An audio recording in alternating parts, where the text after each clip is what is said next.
হজরত জায়েদ ইবনে সুনা রাদিয়াল্লাহু বলেন, নির্দিষ্ট মেয়াদের 2-3 দিন পূর্বে রাসূলুল্লাহ সাল্লাল্লাহু আলাইহি সাল্লাম একদিন হজরত আবু বকর রাদিয়াল্লাহু আনহু, হজরত ওমর রাদিয়াল্লাহু আনহু ও হজরত উসমান রাদিয়াল্লাহু আনহু সহ অন্যান্য সাহাবীদের সঙ্গে বাইর হইয়া একটি জানাজার নামাজ পড়াইলেন।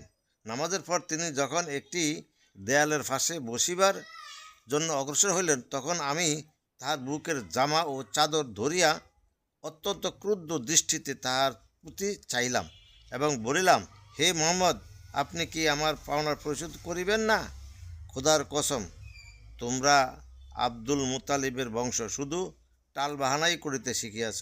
তোমাদের সঙ্গে চলিয়া এই ব্যাপারে আমার খুব শিক্ষা হইয়াছে।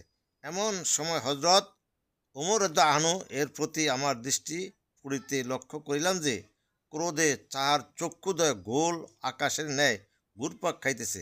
তিনি আমার প্রতি চোখ পাকাইয়া তাকাইলেন এবং বলিলেন, ওরে খোদার দুশ্মন, তুই আল্লাহর রসুল সাল্লাল্লাহু আলাইহি সাল্লামকে এমন কথা বলিস কিভাবে, যা আমি শুনিতেছি, আর তাহার সহিত এমন ব্যবহার করিতেছিস যা আমি দেখিতেছি?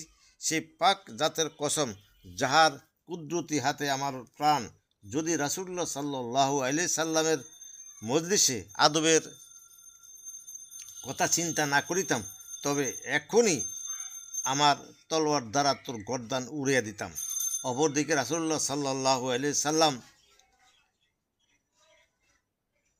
অত্যন্ত শান্ত সৌম্য দৃষ্টিতে আমার প্রতি চাহিয়া রহিলেন এবং হজরত ওমর রাদিয়াল্লাহু আনহুর কথা শুনিয়া বলিলেন, হে ওমর, আমারও তাহার ইহা অপেক্ষা অন্য কিছুর অধিক প্রয়োজন ছিল।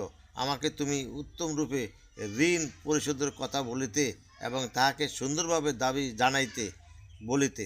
হে ওমর, তাহাকে লইয়া যাও এবং তাহার পাওনা দিয়া দাও, এবং যেহেতু তুমি তাহাকে ভয়ে দেখাইয়াছ, সেই জন্য 20 শাহ খেজুর অতিরিক্ত দিয়া দাও।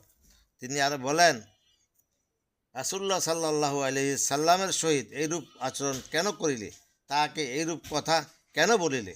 আমি বলিলাম, হে ওমর, আমি রাসূলুল্লাহ সাল্লাল্লাহু আলাইহি সাল্লামের চেহারা মোবারকের প্রতি দৃষ্টি করিয়াই ইহার মধ্যে নবুয়তের সকল নিদর্শন চিনিতে পারিয়াছি, কিন্তু 2টি বিষয় সম্পর্কে অবগত হইতে পারি নাই।